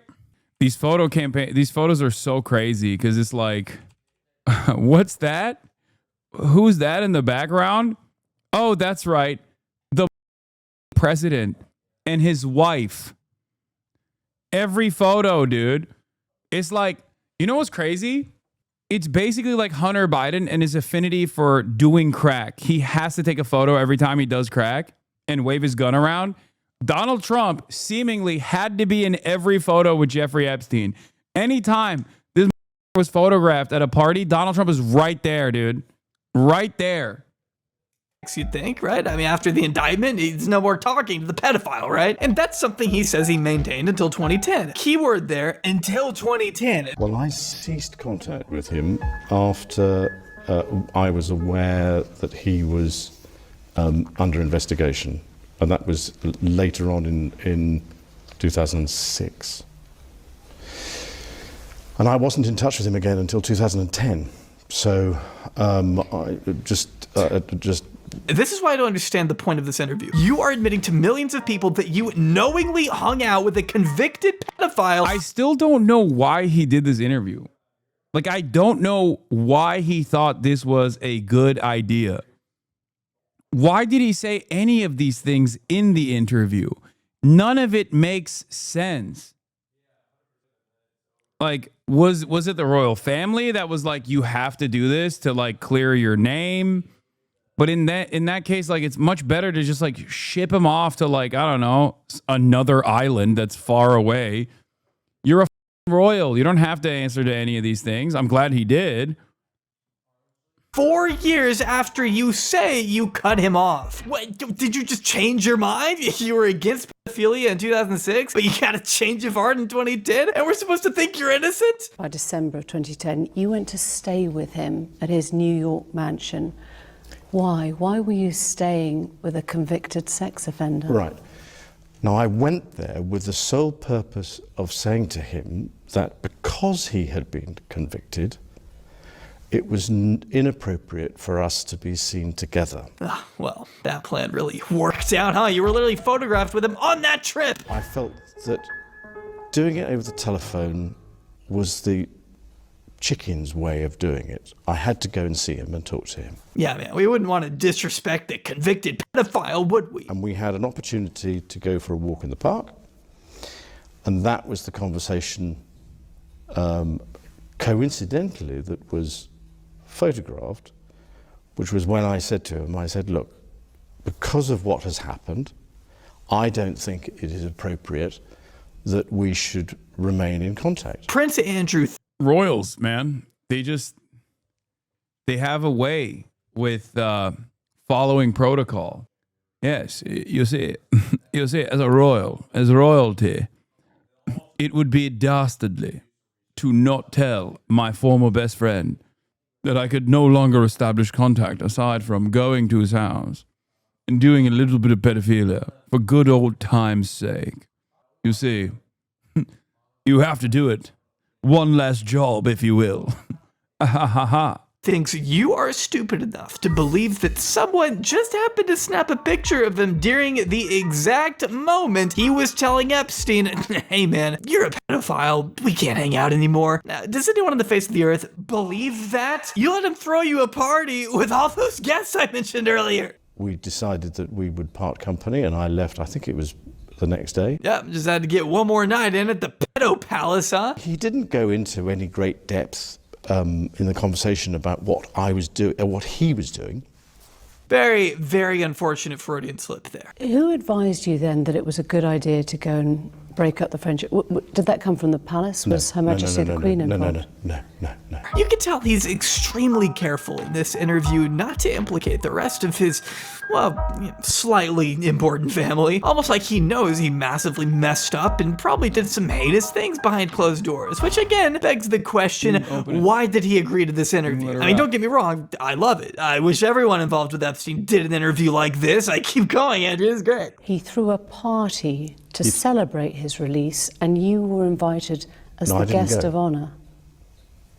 Oh, it was a small dinner party. There were only 8 or 10 of us, I think, at the dinner. If there was a party, then I'd know nothing about that. You were invited to that dinner as a guest of honor. Well, I was there, so there was a dinner. I don't think it was quite as you might put it, but yeah, okay. I was there at a dinner. Yeah. Okay, let's say it was a dinner. Okay, you moron. It doesn't matter. It doesn't matter how many people came. You were still. That's the most innocent man, dude. That's the most innocent man on the planet. Okay. What do you mean? What do you mean? It was just a dinner party. I was there. I was dining. What do you expect me to do? I was famished. Having a ball, yucking it up with your friends, the sex traffickers. You said you went to break up the relationship, and yet you stayed at that New York mansion several days. I'm wondering how long. But I was doing a number of other things while I was there. But you were staying at the house of a convicted sex offender. It was a convenient place to stay. Oh man, I love I'm reliving the experience, the mind melting experience I had when I first watched this live. Okay. If you want to see my reaction, the Honorable Prince Andrew, it's back in November 21st, 2019. It's right here for those of you to watch if you would like to. Wait, what is this? Like, he's like the Justin Trudeau of, you know what? That last fire. I wonder if he f***ed a little girl that last time too, which wasn't even the last time they saw each other. You know what I mean? Like, I think this guy is just addicted. Like, he's like the Justin Trudeau of little girls. You know how like Justin Trudeau can't stop doing blackface? Like, I feel like he just can't stop underage girls. You know what I mean? Like, what other reason should there be to ever meet Jeffrey Epstein? Unless he is an intelligence asset directly tied to like either the CIA or even Israel, which is not even a unique proposition or an anti-Semitic conspiracy, considering Ehud Barak was pictured coming out of his fucking house like last year. This is why it's so funny when people are like, Hasan, you've changed. Hasan, you've changed. It's like, I have literally been saying the same things. I feel like I'm losing. I must be a little crazy because my commentary is the same. The things that I'm saying are the same. I had the broccoli cut before it became hot, down to the goddamn broccoli cut. The only difference is I'm in a 1-bedroom apartment here. And the microphone is ass. It's the same microphone, but like the sound. Okay, wait, hold on. You were skinnier here too? No, I wasn't skinnier then. Okay. Anyway, you don't love the spirit of justice. Why else would your voice definitely change? No, my voice didn't change. The microphone, the audio balance changed a little bit. That's it. Prime Minister of Israel, the ex-Prime Minister of Israel, leave the house of a convicted international child sex trafficker. Who knows? She described dancing with you and you profusely sweating. You don't and love that she the went spirit on of to have justice. baths, You love possibly your with the father. Oh, this is the big one. With the sweating, because I have a peculiar medical condition, which is that I don't sweat, or I didn't sweat. You don't love the spirit of justice. Wait. You loved your father. Wait. I thought this was a meme, dude. When Will explained this to me, I was like, oh, that must be a joke. Like, he's like, Will is joking. My man didn't just say, I was unable to sweat at that moment in time. No. He didn't say I don't sweat, because he's obviously sweating. He's sweating right now. So it's insane for him to say I don't sweat. I have a medical condition. He straight up said I couldn't sweat at that time. Yeah, he didn't sweat. He got cured. Oh, thank God. Thank the Jesus. Thank the Lord. All of our prayers have been answered. He wasn't able to sweat, but now he can. I have never seen such bad defense. Never do an interview, dude. You are a part of the royal family, you moron. Why would you God, even I said the same thing there. I literally said the same take. Oh, Jesus Christ. Okay, let's just keep going. Gives up at a certain point. Like, you knew she was gonna ask these questions. Why are you shocked that you're having to answer for your behavior? I mean, he is only a little entitled, I guess. The guy did grow up in a literal castle. At the time, I felt it was the honourable and right thing to do. My judgment was probably coloured by my tendency to be too honourable. You heard it here first, everybody. The honorable thing to do is meet with a guy you know is a pedophile in person to tell him you can't be friends anymore over the course of a 4-day dinner party extravaganza. I mean, I just can't wrap my mind around this. So why wouldn't you announce this breakup when you got back? Why wouldn't you publicly explain what you'd done? Oh, that's a great question. And the answer is because he's lying. He didn't take that trip to break up with him or whatever. That's an excuse he came up with from the looks of it 30 minutes before this interview. But, you know, that's just my guess. One of Epstein's accusers, Virginia Roberts, has made allegations against you. She says she met you in 2001. She says she dined with you, danced with you at Tramp nightclub in London. She went on to have sex with you in a house in Belgravia belonging to Ghislaine Maxwell, your friend. Your response? I have no recollection of ever meeting this lady. She described dancing with you. No. And you profusely sweating. I have a peculiar medical condition, which is that I don't sweat, or I didn't sweat at the time, and that was, yes, I didn't sweat at the time, and it's only because I have done a number of things in the recent past that I'm starting to be able to do that again. So I'm afraid to say that there's a medical condition that says that I didn't do it, so therefore. So in the midst of very shamelessly lying about his sweating habits, Andrew... One of the worst statements. It is up there. It is an all-time great, okay? I don't sweat. Well, I can sweat now. I'm sweating at the moment, but I couldn't sweat back then. It's a peculiar medical condition. Goes on to rattle off a detailed alibi for himself on the specific evening that Virginia says the assault took place. And that's before he goes on to say that, well, he might have met Virginia. And yes, in fact, he has seen the photograph of the two of them together, but strangely, he's unable to offer a convenient excuse for why such a photo exists. Other than, hey, maybe it's fake, right? And mind you, this was before the days of Midjourney and Dolly, so if there's anyone out there who genuinely thinks this is the result of some master Photoshop work, I'd love to meet them, shake their hand, and ask them to get their eyes checked. You think it is you next to her? Well, Ghislaine Maxwell, another person who has, as recently as 2 years ago or last year, new Wall Street Journal leak. Wait, what's the leak? The photo. Would they leak now? Well, it's definitely me. I mean, that's a picture of me.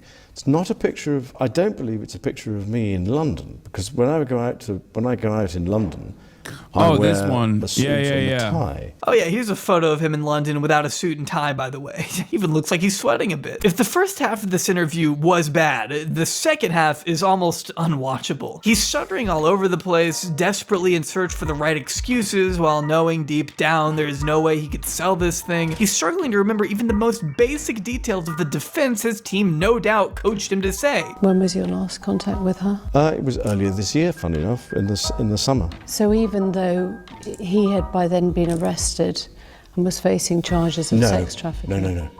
This was early spring, I think. It was long, because when was he arrested?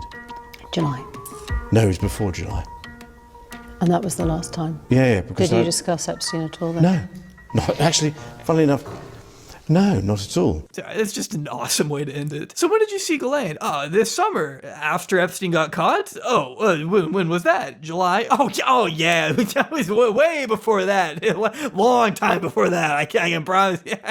Now, I'm sure you already knew, at the very least, that this interview existed. I mean, it's one of the most infamous pieces of television as far as I'm concerned. But what you may not know is that in response to Andrew's claims, Virginia spoke out in her own interview with the BBC the following month. In it, she recalls in vivid detail the traumatizing encounter with the prince, and that all she could remember at the time was that she had just been abused by a member of the royal family. These powerful people were my chains, adding, he knows what happened, I know what happened. There's only one of us telling the truth, and I know it's me. Over the following years, Virginia would file a lawsuit against Andrew specifically, accusing the prince of sexual assault, leading Andrew to hire the same lawyer who went on to work with none other than Colleen Bollinger just last year. But by February 2022, Andrew was forced to pay Virginia an out-of-court settlement, possibly, reportedly, financed in part by the Queen of England herself, who is also said to have contributed millions to her son's civil suit against Virginia, according to the Daily Telegraph. But Virginia's story doesn't end with Prince Andrew. In fact, an entire handful of Epstein's buddies were also implicated in the deposition released in 2019, along with a 139-page memoir written by Virginia, linked in the description below in full. If you take the time to read through all of it, you'll be presented with a first-person account of life inside Epstein's trafficking ring, and how she was first approached by Ghislaine Maxwell as a teenager, assisting her dad over the summer at Mar-a-Lago. With her hopes set on one day becoming a massage therapist, Virginia worked near the spa and would often read books on anatomy, when business was slow. Virginia describes her first encounter with Ghislaine as follows. A lovely-looking woman in her late 30s who spoke with a proper English accent approached me. I assumed it with a general question like, where's the ladies' room? And was that a fancy model Oh from yeah, Virginia Jeffrey was I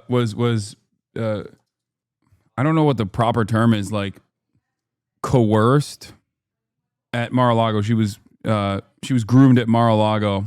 so-and-so, but she was more interested in the book I was reading, only believing at first that we were just making small talk. I didn't want to say recruited because I feel like there's an element of like consent in recruited. It doesn't sound right to say recruited. She was really intrigued by my choice of reading. She then asked if I do massages on the side, and I... Seduce sounds even worse. What do you mean seduce? She was like 14, bro. What the That's even crazier than recruited. That's why I say coerced or groomed. I stated I was only reading the book and had not yet begun to study, but one day I would love to practice massage therapy. It wasn't long after that Ghislaine would mention this rich guy who happened to be looking for a massage therapist, turning her down at first on account of her own inexperience in the field. Virginia eventually ended up accepting Ghislaine's contact information and couldn't wait to tell her dad the good news. We both thought this could be a wonderful opportunity to get my accreditation in massage therapy, she wrote. Seeing that it was a lady in her late 30s who came off as more of a nurturer rather than a procurer, neither of us saw any reason to be hesitant, which I think perfectly encapsulates the way Epstein and Ghislaine would weaponize these girls' personal aspirations against them. They knew exactly how to manipulate the desires and interests of their victims to extract what they wanted. What started off as this exciting chance to pursue her dreams turned into one of the darkest periods in... Talk about ICE raids. This is so unimportant. I feel like the federal law enforcement agencies have changed techniques. Now they've changed techniques where they're now talking about like actually important things to shift the attention away. It's like, bro, stop. This story is so unimportant, dude. Please stop. Talk about Gaza, please. It's like spent the last 6 hours talking about it, and it's like, no, just do come on. Virginia's life. But boring. It was supposed to be, a massage therapy, and I thought, wow, that might be a good job to learn. And when I met him, he was just in jeans in front of his mansion and just seemed like a regular guy. I had no idea what was going on. Virginia describes in vivid detail her first encounter with Epstein, along with her second, her third, her fourth, and so on. Before long, Virginia realized she had become one of Epstein's favorite, quote, new little toys, as she put it in her memoir, and went on to accompany him on frequent excursions all across the world. It was during her 2 years of being trafficked that Virginia claims she was forced to have sex not only with Epstein and Prince Andrew, which on one occasion involved the prince using a puppet look-alike of himself to grope another victim while he touched Virginia with his other hand, but also named a slew of other powerful clients. The list included a Harvard professor named Stephen, another prince whose name she couldn't recall, a Nobel Prize-winning scientist, and an owner of a hotel chain who she described as a short, balding man with straggling remnants of curly brown hair. This owner, she claims, offered to pay her triple to work for him instead of Epstein. It's important to note here that Virginia was also being given high doses of Xanax during these years, unfortunately obscuring her recollection of certain specific names. One person she did mention by name, though, was former Senate Majority Leader and Disney Chairman George Mitchell, who obviously denies the claims. Though according to Virginia's memoirs, as well as her sworn deposition, Mitchell was just one of many recognizable figures of the high society that became added to my list of clientele. Of course, being introduced to for a lot more than just a client of massage. It's important to note here that most victims have testified that massage to Epstein and Ghislaine was code for sex. First meeting Mitchell at a dinner party attended by other esteemed... I need to remind everyone that another reason why people understandably suspect, myself included, understandably suspect Jeffrey Epstein of being an intelligence asset that was running a blackmail operation is because of the fact that aside from these heinous sex crimes that he was committing, He also had cameras everywhere and seemingly filmed everything that took place in his many properties, including these quote unquote massages. So, you know.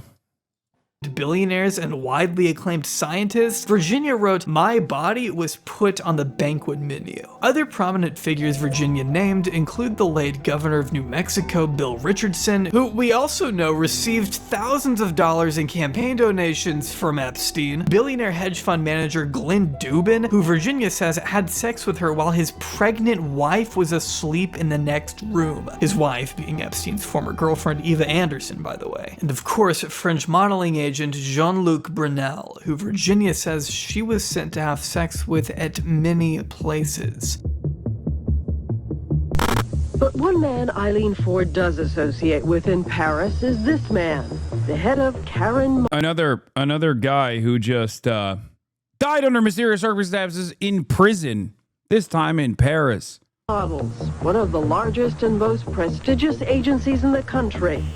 His name is Jean-Luc Brunel. Brunel has always carried a reputation of being an absolute monster, dating as far back as the late 80s when a 60 Minutes investigation spearheaded by Diane Sawyer revealed his habit of drugging and abusing models from all over the world. His elusiveness earned him the nickname Le Fantôme, or the Ghost, by French prosecutors. Brunel is also a noted longtime personal friend of Epstein, with flight logs indicating he took at least 25 trips on the Lolita Express from 1998 to 2005. According to a report from The Independent, Brunel established an agreement that he would use his influence within the world of fashion to scope out underage girls to groom for Epstein, noting that Brunel continued this work even in the years following his firing from his original agency. He simply started a new one, of which Epstein invested over $1 million to help get off the ground. Brunel was also known for leaving cryptic messages for Epstein at his Palm Beach residence, according to further unsealed court documents. A few examples that have made their way to the press include, "Just did a good one, 18 years, and he has a teacher for you to teach how to speak Russian. She is 2 at times 8 years old, not blonde. Lessons are free and you can have your first today if you call." Epstein had proudly slept with over 1,000 of Brunel's girls, according to Virginia, who also claimed that Brunel once gifted Epstein 12-year-old French triplets for his birthday. As a part of her sworn deposition, Virginia recalled that Jeffrey bragged after he met them that they were 12-year-olds and flown over from France because they're really poor over there and their parents needed the money, adding that she had in fact seen these triplets with her own eyes. She continued, "He was so excited about the entire event, replayed it over and over again over the next course of weeks, how cute they were and how you could tell they were really young. He went on to tell me how Brunel bought them in Paris from their parents, offering them the usual sums of money, visas, and modeling career prospects. Laughing the whole way through, Jeffrey thought it was absolutely brilliant how easily money seduced all walks of life. Nothing or no one that couldn't be bought." The triplets were flown back to France after Epstein was done with them.